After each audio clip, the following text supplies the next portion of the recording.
abantu mutubwiriza ubutumwa bwiza,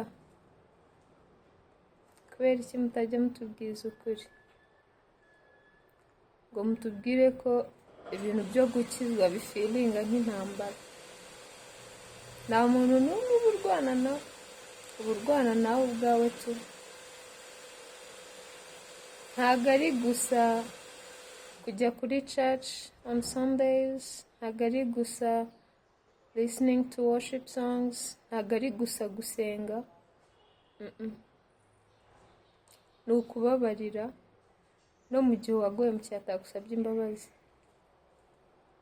ni ugupfa ku bintu by'ibyubahiro wari umenyereye, ibintu byo kwiyumva, ibintu by'ubwibone, ibintu by'ibyaha byari bikuryoheye. ni ukugwa ukabyuka nta muntu wakubonye ngo aguhe pole.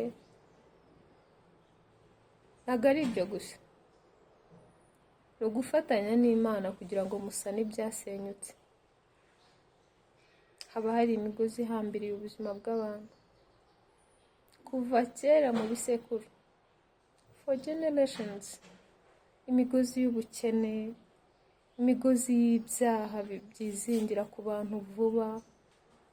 ibyo byose umuntu aba ahamagawe ngo atangire ubuzima bushya, yubake ubuzima bushya, yubake igisekuruza gishya. so ntabwo ari ibintu byoroshye, ariko icyiza cyabyo ntabwo tubicamo twenyine.